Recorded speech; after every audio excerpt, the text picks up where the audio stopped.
Buenos días a todos. Gracias por formar parte de este momento, por darle marco. Gracias a las instituciones educativas que nos acompañan. Siempre resaltamos la presencia de los establecimientos educativos y parece que fuera un gesto de complacencia, pero en realidad resaltamos la importancia que tiene que los chicos y los jóvenes formen parte de esta toma de conciencia colectiva que necesitamos como sociedad sobre distintos hechos que forman parte de nuestra historia. Gracias, autoridades presentes, gracias, vecinos, y un saludo muy, pero muy especial, yo diría un abrazo para vos, Raúl Budrich, como veterano de Guerra de Malvinas, de nuestro pueblo, hijo de nuestro pueblo, y en vos a todos los que participaron de esta gesta histórica. Inmerecida para ustedes, inmerecida para el pueblo argentino, pero que se puede analizar y hasta cuestionar desde distintos lugares, de distintos enfoques, pero nunca, jamás, porque en eso va a haber absoluta unanimidad en cuanto a la cuota de heroísmo que ustedes le pusieron a la gesta y a la gratitud, el agradecimiento eterno que nosotros debemos tener hacia ustedes. Eso tiene que ser una consigna que llevemos en nuestra memoria y en nuestros corazones, porque corremos el riesgo, si no, que se vuelva algo protocolar. Una vez por año nos juntamos en la placita, tenemos que ir al acto de Malvinas. Y bueno, es un rato que dedicamos de nuestras vidas y después volvemos a la rutina, a lo que cada uno tiene que hacer. Y ya pasó, ya está, hasta el año que viene. Y la verdad que la cosa no es así. La verdad que hay una herida abierta en nuestros corazones y hay una necesidad también de iluminar esa etapa histórica, de entender los procesos históricos.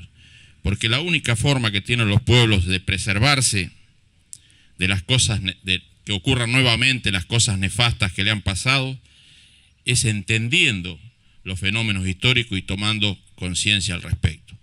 Por supuesto, el imperativo ético, moral y el deseo, la voluntad, la convicción de esta gratitud y de este agradecimiento para los héroes de Malvinas. Eso también es una consigna. Insisto, no tiene que ser el 2 de abril nada más, tiene que ser una consigna de todo el año, de cada momento. Se dijo con bastante precisión cómo se gestó este episodio triste de nuestra historia. Pero tenemos que hacer un esfuerzo por entender. El modelo de la dictadura era un modelo más amplio, más complejo. Es un modelo que recurrentemente se reinstala en la historia de los pueblos y no solo del pueblo argentino, como podemos ver con el ejemplo más cercano en Latinoamérica. Y en ese momento, los grandes grupos económicos, el poder real, como suele decirse, casi por sobre el poder político, o no casi, había instalado a través de las fuerzas militares esa vulneración de la democracia y ese régimen dictatorial. Y ahí hay que hacer ya una primera aclaración. No hay que hablar negativamente del ejército. El ejército argentino es una institución noble que nos honra. Es el ejército de San Martín, es el ejército libertador de media Latinoamérica. Entonces, empecemos a separar las cosas. Hubo una etapa donde hombres que integraban esa fuerza lo deshonraron y deshonraron nuestra historia. Es tan cierto como lo otro, pero debemos entender y apreciar las diferencias. Esa dictadura salvaje que se volvió un instrumento del poder económico hizo muchas otras cosas. Vulneró la democracia, vulneró las libertades, los derechos, hasta el derecho más sagrado que es el derecho a la vida, y también abrió paso a un modelo económico de extranjerización de la economía, de entrega del país. O sea, se renunciaba a la soberanía de todas las formas posibles. Yo digo siempre que pocos recuerdan o pocos le dan importancia, y como hay muchos chicos, hay jóvenes, es importante que sepamos estas cosas, aunque en algún punto resulten aburridas, pero es un esfuerzo por entender. Esa fue la época de la ley de entidades financieras, de la ley de inversiones extranjeras, o sea, distintos arietes por los cuales se iba en busca de la economía de estas latitudes, en nuestro caso la economía argentina. Y junto con eso vino la represión a todas las voces o todos los pensamientos que resistieran esa posición. Y se hizo con salvajismo, matando, desapareciendo, apropiándose de bebés, robando bienes, ultrajando todos los derechos de muchos argentinos que, equivocados o no, ensayaban una sociedad mejor para el resto, también con una cuota, no voy a decir de heroísmo, pero sí por lo menos de desinterés, sin buscar ningún beneficio personal. Y cuando ya estos procesos al principio pueden pasar inadvertidos para el grueso de la sociedad, porque también está la manipulación mediática, lo que se daba cuenta recién en los discursos, se crea una imagen distinta a los contenidos, y entonces la gente naturalmente cae en ese engaño, en estas etapas históricas. Y cuando ya la cosa se empieza a desnudar, ya no hay manera de disimularlo, bueno, se buscan alternativas, como buscó la dictadura en este caso, para reivindicarse la alternativa de una guerra, de un hecho patriótico que pusiera de pie a los argentinos, que los encendiera en su sentimiento más íntimo, más profundo, la argentinidad, el deseo de patria libre, de patria íntegra, porque nadie puede dudar, también en eso hay unanimidad, que las Malvinas, las Sandwich, las Georgias del Sur forman parte de nuestro territorio nacional, de nuestra patria.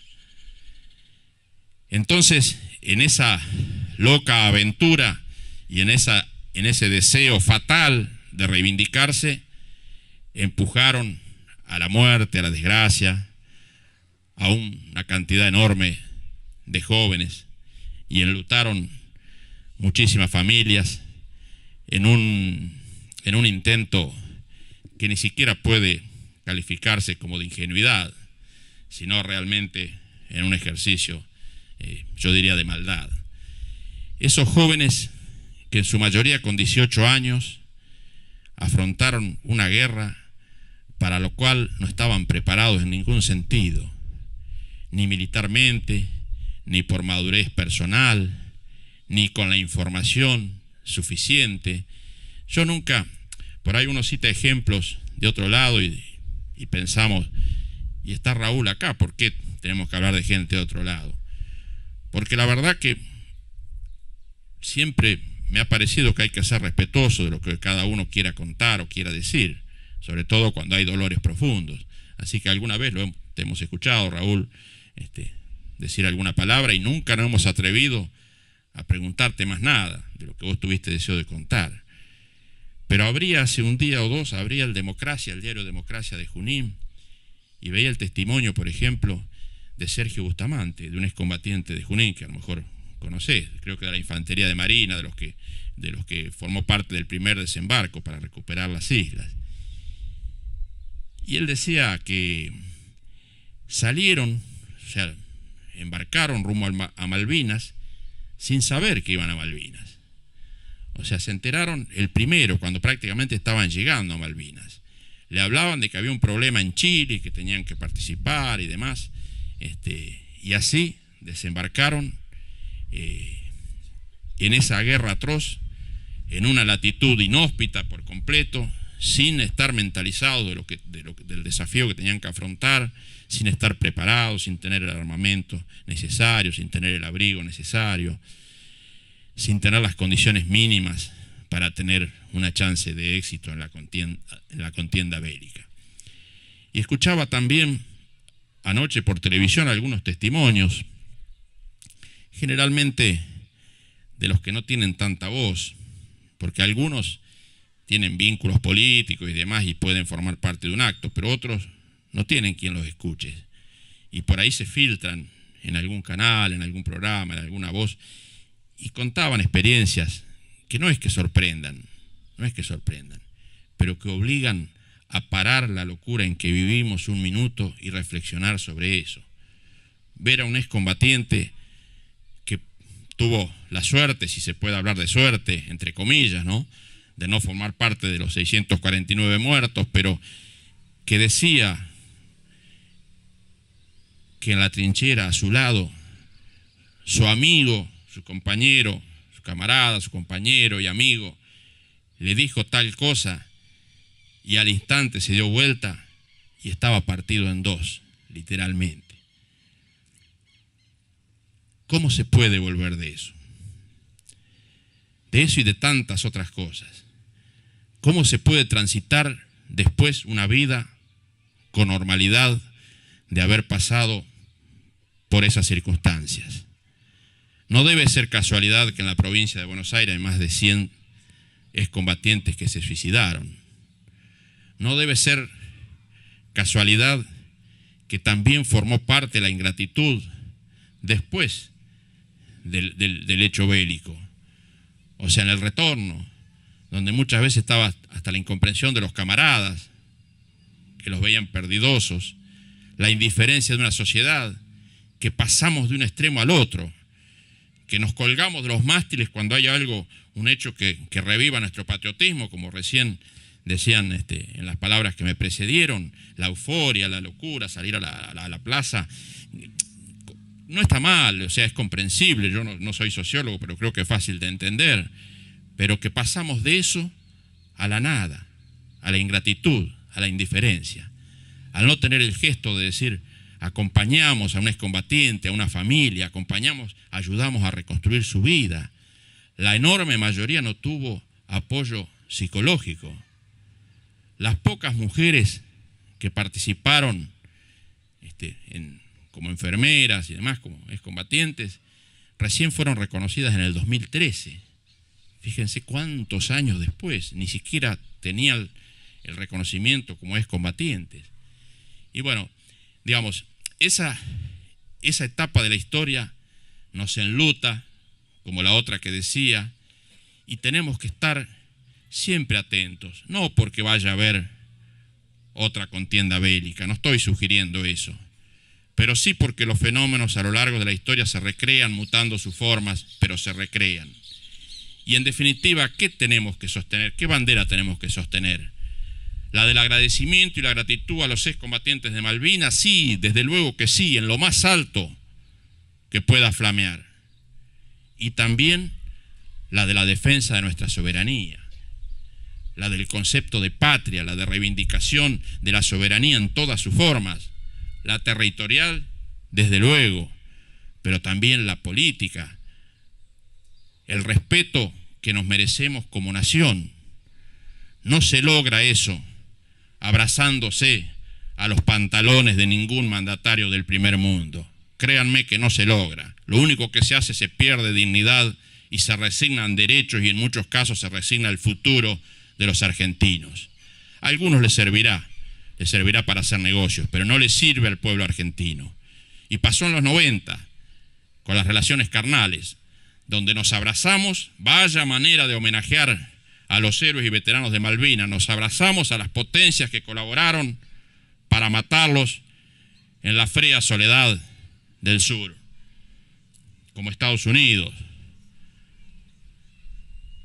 y lo seguimos haciendo hoy. Y todavía no entendemos que las relaciones carnales o las relaciones de temor reverencial, de entrega, de complacencia, no nos van a retribuir en soberanía por eso. Todo lo contrario, las debilidades de los pueblos se usan para fortalecerse los poderosos. Por eso tenemos bases militares en el sur y en el norte. Por eso tenemos una Patagonia de la que se van apropiando los extranjeros. Haber ofrendado 649 vidas en la gesta de Malvinas y hoy celebrar que los Lewy, los Benetton, el que quieran, no tengo cuestiones personales con nadie, reinen en la Patagonia Argentina y se permitan hasta cerrar el acceso a un lago como el lago Escondido, patrimonio de los argentinos. Y si alguien se opone a eso, se lo demoniza, porque resulta que ahora todos los que se opongan a algo son mafias. Los mapuches, los dueños originarios de la tierra, los que no tienen contaminación político-partidaria, solo defienden sus derechos ancestrales y en todo caso la idea de tener un pedacito de tierra para poder tener sus animalitos y comer y sobrevivir, son enemigos, son terroristas. Vaya a saber qué capacidad de daño tienen con sus gomeras. Debe ser terrible el daño que pueden hacer. Por las dudas hay que matarlos.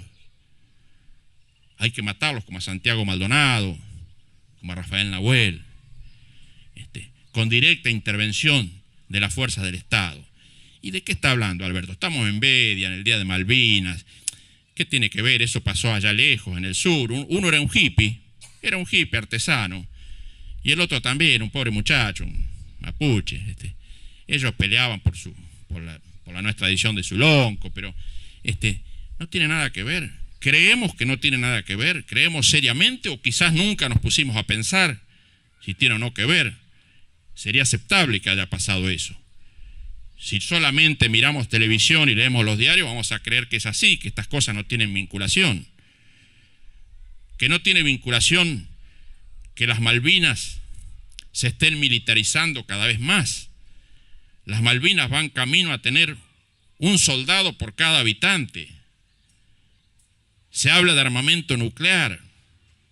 Es una base geopolítica estratégica y además es un punto de referencia para la apropiación de los recursos naturales. Por eso no puede haber relaciones carnales, porque nos vienen a robar, nos vienen a saquear. Las potencias imperialistas siempre lo hicieron a través de la historia, y si nuestros hijos no entienden esto, vamos a tener dirigentes que también, sin darse cuenta o sabiendo lo que hacen, sigan haciendo negocio con esto y sigan entregando la riqueza argentina y la soberanía en sus distintas formas. Están ahí porque es un punto estratégico de dominación geopolítica, pero están ahí por el petróleo, están ahí por el krill y por tantas otras cosas. Y no nos damos cuenta, no nos damos cuenta. Sí, parece que fueron unos locos que decidieron la guerra y pasó como un hecho aislado, los tipos estaban, uno era borracho, el otro, y bueno, pasó y ¿qué va a hacer? Pobre Raúl, pobres combatientes, les tocó que un loco los mandara allá. No era un loco, son fenómenos de la historia que se recrean y sobre todo cuando los pueblos no tienen defensas. Hoy, el Brasil de Temer, el vicepresidente corrupto que dio un golpe institucional y logró derrocar a Dilma Rousseff, hoy es base de abastecimiento de la flota inglesa. Los hermanos de Brasil, pero qué cosa rara, ¿cómo nos pueden hacer eso? Nos están traicionando. Se está traicionando al pueblo brasileño como al pueblo argentino. Eso es lo que está pasando. En ese marco, en ese contexto, en esa trama de relaciones políticas, sí pasa eso, tenemos que aceptarlo. Se abastecen en Brasil. También pasó en Chile, con gobiernos de derecha cuando la guerra. Y quizás tengan alguna base también en alguna estancia de estos magnates con los cuales nuestras autoridades pasan vacaciones, juegan al golf o descorchan champán. No es una cuestión partidaria, créanme, es una cuestión patriótica, es una cuestión política, sí, pero patriótica. O sea, no vamos a ser más y mejores argentinos si no defendemos las consignas de argentinidad a través de todas las formas posibles. No podemos renunciar a nuestra soberanía porque estaríamos deshonrando a los héroes veteranos de Malvinas.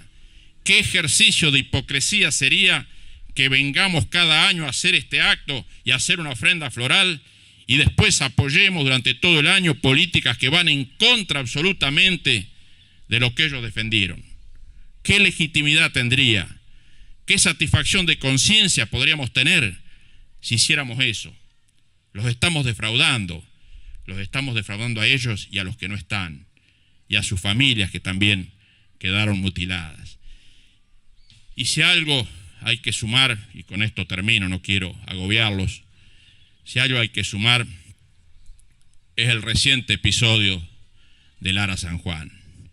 Yo creo que en esta plaza y en este día no podemos dejar de tener dos palabras sobre eso, porque también es un episodio que enluta nuestra historia.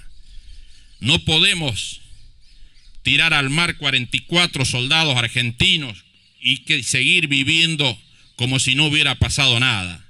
No podemos tener esa indiferencia, porque también es antipatriótico, también es una traición para con ellos, para con sus familias y para con los veteranos de Malvinas también. No sé qué pasó con el Lara San Juan. Sería una imprudencia que yo intentara explicar lo que no sabemos. Pero cualquiera sea la hipótesis de las que se manejan, si es que no estaba en condiciones de navegar y se empujó a esos soldados de la patria a la muerte, es una inmoralidad. Y si es como otros dicen, que entraron en la zona de exclusión que demarcó el Reino Unido y que pudo haber tenido una agresión bélica, mucho más irracionalidad y mucho más inmoralidad. En cualquier caso, no están en sus casas, no están con sus familias y no han tenido el reconocimiento que merecen de una sociedad. No ha habido siquiera un día de luto en la Argentina por los 44 muertos de Lara San Juan. Y ya les digo a mis funcionarios, a los concejales presentes y demás, si están de acuerdo, la semana que viene vamos a decretar desde el municipio 48 horas de luto por los desaparecidos de Lara San Juan. Es modesto, es modestísimo, es insignificante el gesto, pero por lo menos que en algún rinconcito de la Argentina se sepa que alguien se solidariza con el dolor, con la muerte y con el hecho histórico de esta pérdida, nueva pérdida que sumamos a la de Malvinas, de vidas humanas. Vivimos en un mundo de hipocresía, donde las cosas son puestitas en escenas, donde no se ponen en juego los sentimientos, no se desnudan las verdades históricas porque no conviene, porque vienen enlazadas unas con otras y con los negocios económicos y con otras cuestiones. Entonces mejor lo tapamos todo y hacemos cositas sueltas, una novelita suelta o puestas en escena con mucha cámara, con mucho montaje. O sea, entre partido de golf y otra actividad de placer, nos perdemos 5 minutos, como lo hizo el presidente, y se reúne con un grupito de familiares afines, sin siquiera escucharlos a todos y sin tener un sentimiento profundo hacia esto. Pero claro, ¿cómo puede haber un sentimiento profundo por Malvinas? ¿Cómo puede haber por lo de Lara San Juan? Nuestro presidente, cuando no era presidente de los argentinos, y discúlpenme los adversarios políticos, no vengo a hacer de todo una guerra política, pero estoy acostumbrado a decir la verdad. Y tengo casi 60 años y no puedo ser complaciente con estas cosas, porque traicionaría mi conciencia y mis convicciones. No lo digo para trabajar para ninguna candidatura. Yo no soy más candidato a nada. Soy un político que está en el final de su ciclo. Pero quiero seguir siendo una persona íntegra, que no traicione sus convicciones, que no forme parte de un simulacro que no es real ni sentido. Entonces digo, este presidente que cuando era presidente de Boca, no era presidente de los argentinos, dijo, yo no sé, no entiendo nada de soberanía. Lo que sé es que las Malvinas serían deficitarias si las tuviéramos. O sea, se las regalamos a Inglaterra, si dan pérdida, no dan ganancia, atenderlas. Claro, ¿cómo podemos hablar seriamente de soberanía? ¿Cómo podemos mirar a la cara a los excombatientes y a los familiares de los que murieron y tener tanta hipocresía para pensar así y realmente poder brindarles un reconocimiento y un homenaje? ¿Cómo podemos con los 44 del Ara San Juan? ¿Cómo podemos entender y aceptar que vaya Marcos Peña a brindar el informe al Poder Legislativo, ante los legisladores, y diga y aporte documentación de que el Ara San Juan estaba haciendo, aparte de la custodia o de la lucha contra la pesca clandestina y demás, estaba haciendo tareas de vigilancia, llevaba personal de inteligencia? Es un buque de guerra. Si anda corriendo, entre comillas, a las naves que están haciendo pesca ilegal, normalmente va con corbetas en superficie también para esa tarea, pero no la sabía, y era una nave de guerra en una zona por lo menos limítrofe con la zona de exclusión que trazó el Reino Unido, y con personal de inteligencia, y haciendo tareas de observación según dice la documentación. No son versiones periodísticas, es la documentación que el jefe de gabinete aportó al Congreso de la Nación. Pero al rato, el ministro de Defensa, un hombre muy limitado, por cierto, el hombre que descubrió las ventajas de la Internet cuando fue en su anterior cargo, dice que no, que es una locura, una fantasía pensar de que estaba haciendo espionaje militar. ¿A quién le creemos? ¿Qué hace un familiar de uno de los 44 desaparecidos en el mar? ¿Le cree a un funcionario de altísimo rango? ¿Le cree al otro funcionario de altísimo rango? ¿No le cree a ninguno de los dos? ¿Y se queda con su dolor nada más? Bueno, por lo menos que se quede con la comprensión y la solidaridad de todos los argentinos. Por eso en este día, en este 2 de abril, un nuevo 2 de abril, en este caso conmemorado a posteriori, el día siguiente, tratemos de sellar un pacto entre toda la sociedad. Pensemos como pensemos, ya no importa, eso es secundario. Hagamos un pacto de honrar real y sinceramente, desde lo más profundo de nuestras convicciones, pero también desde nuestros sentimientos, a los héroes de Malvinas, a los que quedaron allá, de los cuales algunos fueron identificados. Eso fue un paso positivo. Ayer se usó mucho la palabra sanación, pero son solo algunos, falta el resto, para que no sean NN, para que sean héroes con nombre y apellido. Y también que ese pacto incluya el homenaje a los que no dejaron su vida, pero afrontaron la gesta, a los Raúl Budrich, al resto de los excombatientes del distrito y de toda la Argentina, a muchos que todavía andan boyando en esta sociedad sin terminar de resolver sus problemas laborales, económicos, previsionales, psicológicos, y a tantas familias que están en un duelo eterno y permanente, diría yo. Apostemos a esa memoria y a esa gratitud como bandera común, como un acuerdo sin diferencias. No hay posturas políticas que puedan debilitar ese lazo de unión. Es una cuestión elemental. Si a eso le sumamos coherencia ideológica, mucho mejor, mayor va a ser el homenaje para ellos y para los que no están. Pero cuando menos, digamos, gracias, eternamente gracias, de manera sentida, no simulada, desde lo más profundo de nuestro corazón, y digámoslo todos y cada uno de los días mientras estemos vivos. Muchas gracias.